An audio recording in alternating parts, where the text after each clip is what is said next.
I'd been hearing great things about Ironheart for a few weeks before Parable Games contacted me about their upcoming Ironheart multiplayer campaign launch, offering to send me a physical version of their new Quick Start guide. In a rare moment of cheekiness, I said I'd be happy to take a look at the Quick Start and maybe even make a video about it before the campaign starts. But what I was really interested in showcasing was the original Ironheart solo game that people can actually get their hands on right now. And very generously, they sent me both the multiplayer Quick Start as well as the original solo core book, its expansion Remembrance, a pilot's logbook, and some matching dice for good measure. So this video is going to take a deeper look at the solo game as well as a short preview of what the multiplayer game might look like and how it compares at this early stage. But first, let's briefly introduce what Ironheart is. It's a sci-fi space game about the relationship between a pilot and their semi-sentient mech companion. It's a journaling game where you'll explore that relationship and the memories of both your pilot and mech, while also exploring the frontiers of a dangerous galaxy, meeting settlers and getting involved in their culture. It's also a surprisingly tactical experience when the fighting does break out, with elements that reminded me of miniature wargames. And it's a good example of a modern design style that I've been calling complete games. So let's dig a little into all of that.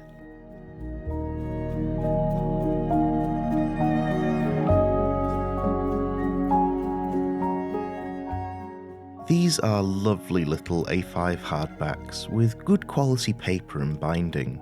I'm very glad that this size is becoming standard now for modern RPGs. I know that some people like their big letter or A4 size 300-page tomes, but this is perfect for me. I even played it on the train the other day with nothing but the book on my seat tray and Google Docs and a dice roller app on my phone. That portability and simplicity is definitely part of the complete design style I mentioned. And of course, I can't not mention the gorgeous lo-fi art by Ben Alexander in this monotone style that perfectly matches the salmon pink and soft blue interior layout.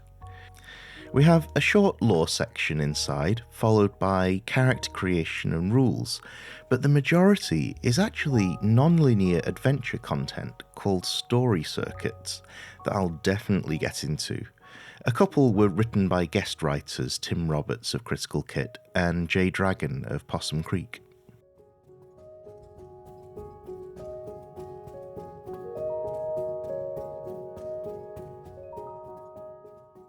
The Astral Union formed after the end of a devastating conflict, uniting multiple spacefaring species into forging a path of peace and ensuring everyone has the basic needs of food and shelter met. This post-AU world is not without its threats and problems though. Frontier settlements struggle to survive on the edges of civilization. Vast megacorporations still vie for market dominance without care for the lives trampled in their wake. And, more recently, the emergence of the biomechanical Nephilim, who cannot be communicated with, but have a singular drive to forcibly assimilate the flesh of organic life.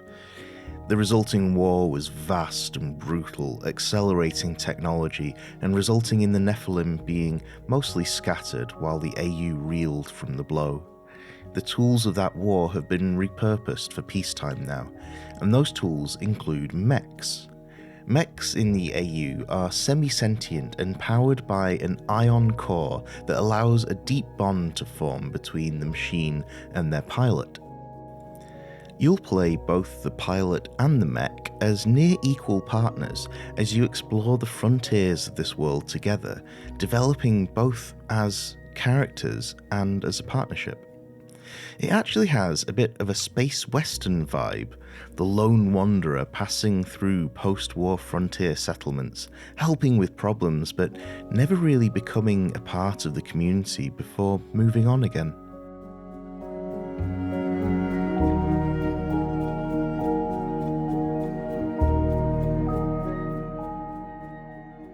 Something you'll notice is that everything in this game works via a d6 roll, and that can include character creation.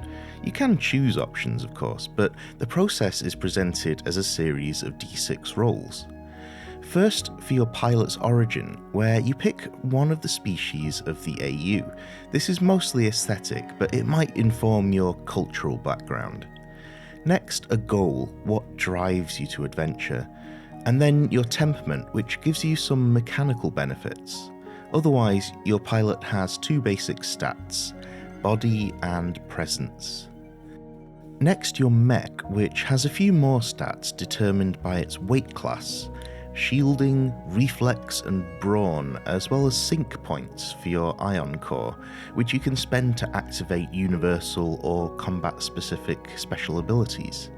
You then roll 2d6 for a ranged weapon system, 2d6 for a melee system, and 1d6 for an auxiliary system. Mechs aren't all about combat though, and so you can roll for their cultural aesthetics, their background, and their non-combat specialization, whether that was a post-war reconfiguration or a purpose-built design. The result is a deadly but gentle giant for a companion. And something I want to mention at this stage is how your characters level up together, because I think this system is integral to the Ironheart experience. After you share a profound moment by playing through 2 mini story arcs, your Ion Core bond has a physiological effect. Your pilot or mech remembers something formative, which you generate by rolling on this table for a flashback story prompt and new mechanical benefits. And so that memory has an impact on the way that you both work together. It's not super clear, but I think the implication is that this formative memory is shared through your synaptic bond, letting you understand each other better and move in closer harmony, which is quite a beautiful idea.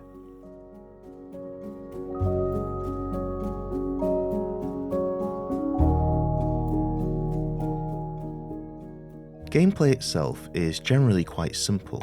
The basic rule of thumb is that to make a check, you roll a d6 and a result of 4 or higher is a success. Sometimes you might add one of those 4 stats as modifiers, your pilot's body or presence, or your mech's reflex or brawn. On top of some travel encounter rules, the core loop is laid out nicely for you. You first roll on some tables to generate a star system, a planet, and then a settlement. The settlement will have various amenities that provide different narrative or mechanical benefits. And once your settlement is ready, you roll for what the game calls a story circuit, a short adventure that might use that settlement as a hub. These story circuits are a highlight for me, and a really good example of that complete game design style I mentioned, where the content is ready and waiting for you to discover when you need it, without you needing to do any extra reading or content creation yourself. Story circuits come in 3 different flavors: peaceful, protective, and dangerous. Peaceful stories are low stakes and cozy, focusing on vibes, community, and relationships. Dangerous ones are darker, focusing more on existential threats to a community, and protective stories are somewhere in between. Each circuit has 6 events and a finale. The events will give you a snippet of story, perhaps some mechanical instructions, and then some journaling prompts for your logbook entry. You can roll on the event table to see what happens next, and when you've done 3 or more events, you can move on to the finale. In dangerous stories, you'll almost certainly get involved in mech combat. And combat I found quite interesting. It involves simple d6 rolls, but is actually quite tactical, and in some senses feels like a miniature wargame without the minis. I'll try to summarise what I mean. After a simple d6 initiative check, you begin a combat round. You have a number of attacks to spread across 2 phases. At level 1 it's 3 attacks. The first phase is the ranged phase. You make whatever ranged attacks you decided to make using a d6 for each again, and then the enemies have a number of ranged attacks set by their difficulty. Then it's the melee phase, where the combatants close the distance and engage in close quarters fighting. Again, you make however many melee attacks you decided from your attacks pool, and the enemies again have a set number themselves. Then it's the disengage phase, where you can try to put some distance between you and the enemies to either escape or engage at range again in the next round. The weapons each have special abilities as well as your auxiliary system, plus you have combat-specific ion core abilities you can activate with sync points. So despite the very simple d6 rolls, there's always some tactical decisions to be made around whether to put your attacks into the ranged or melee phase, whether to disengage and allow another ranged phase, and when to use your special abilities. Hopefully you see what I mean that it felt a bit like a miniatures game without the minis. It's interesting that the game can swing so much between vibey, chilled out role-playing and sweaty tactical combat. My first story circuit was a dangerous one, and dangerous it definitely was. During the finale, I realised that even with the advantages I'd gained from the rest of the story, the path I'd chosen presented me with an unwinnable battle. Even at higher levels it would have been difficult, but losing a battle is part of your story. Your mech is disabled and takes a permanent battle scar, perhaps even gaining a personality quirk, even after being repaired. As for my story, my pilot had to contend with the fact that they'd failed to defend this snowy town from the corporations fighting over the territory. And that faced with such overwhelming power, a single pilot and mech can't hope to bring about meaningful change, even with the help of the town.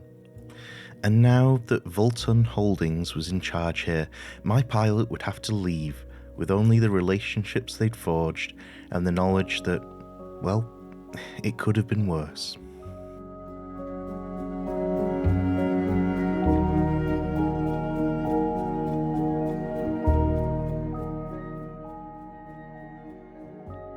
The expansion Remembrance takes us fully past the frontiers of the AU into a region of space called the Starweave, where the devastation of the Nephilim emergence is much more recent and catastrophic, where the memory of that war still shapes lives. You'll find extra lore and info here about the two new cultures in this book, the spider-like Rakayans and the first fully synthetic life form, the Ironborn. And with them come more character creation options you can mix and match with the core book. There's more exploration content to generate, like different planet types, travelling encounters, and loads of new thematic enemies. And, of course, like before, most of the book is dedicated to story circuits. And this time, there are 3 different mini-campaigns of 3 interconnected circuits that form a larger story. Our Place Among the Stars is about the newly created Ironborn trying to find a home in a hostile universe. Woven Among the Stars focuses on the Rakayan's journey to joining the Astral Union, and In Footsteps of Giants is about a colossal deactivated war mech that has for some reason awoken from its slumber. And then there are another 9 of the more standard, peaceful, protective and dangerous circuits. So far, I've just been playing the base game, which has plenty of content on its own, but I'm really looking forward to trying out some of the expansion content.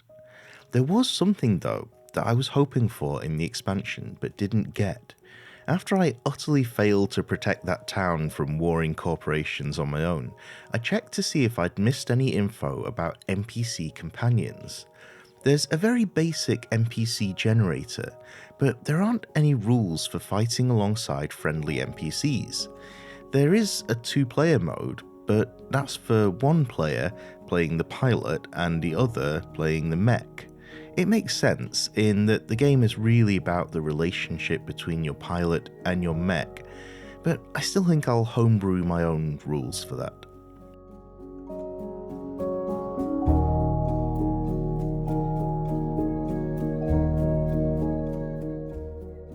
Now, talking of fighting alongside companions, Parable is just about to launch their Ironheart multiplayer backer kit campaign for a standalone group version of the game and sent me this quick start guide to get a sense of what it might look like. You can actually get the digital version of this quick start over on BackerKit for free, but here's an overview of how the multiplayer might look based on this quick start.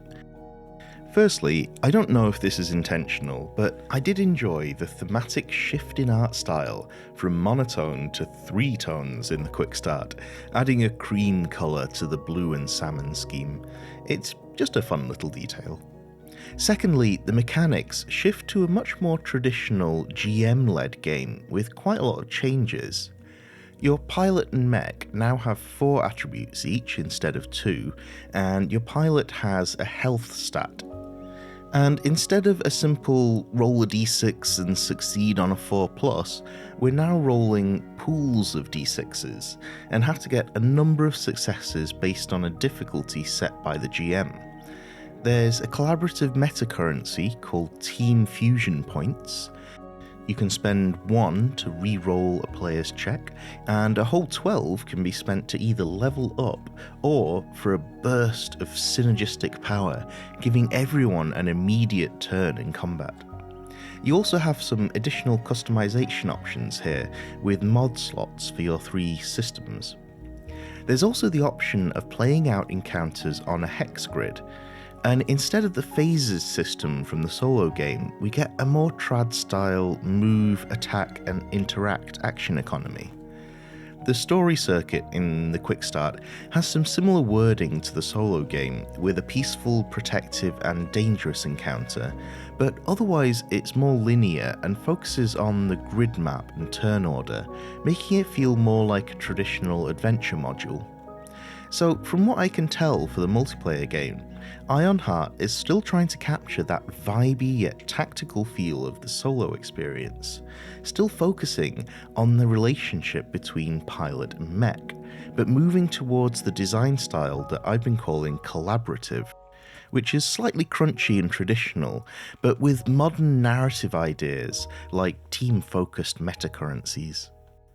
I really hope that story circuits will make an appearance in the multiplayer version in a more similar form to the single-player game, where they're non-linear and don't require any prep or additional work from the GM.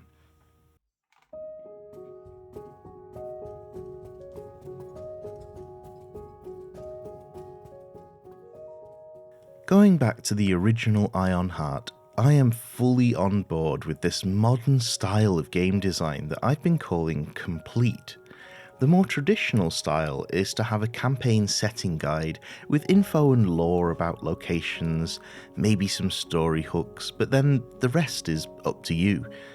But the complete style involves no extra work from the players before they start a session, no prep, no homebrewing, no extra reading.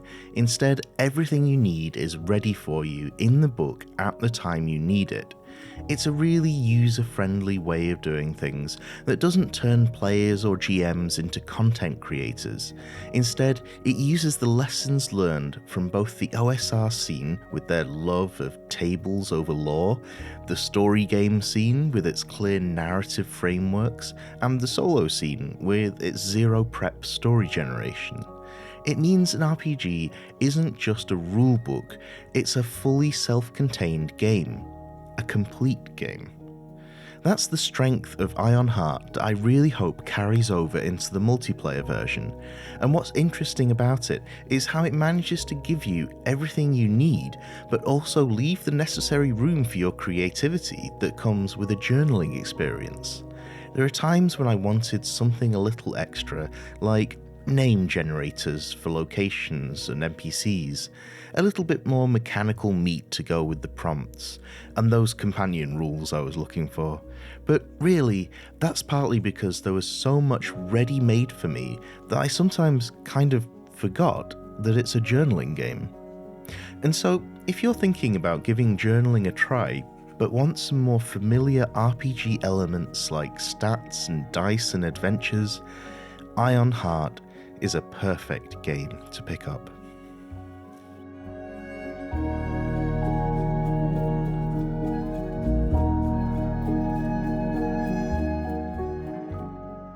My big pile of games to get through is still growing and will no doubt get even taller, especially with the UK Games Expo coming up, which, by the way, and I've been bragging about this to anyone who will listen, I managed to get on the press list for. That was a long shot goal of mine when I started this channel a year ago, and I am so happy to get that approval. So thank you so much to everyone who's supported what I do here, and especially, as always, to this month's Ko-fi supporters. If you have any thoughts about what kind of event coverage you might like to see on this channel, please do let me know. And until next time, happy adventures.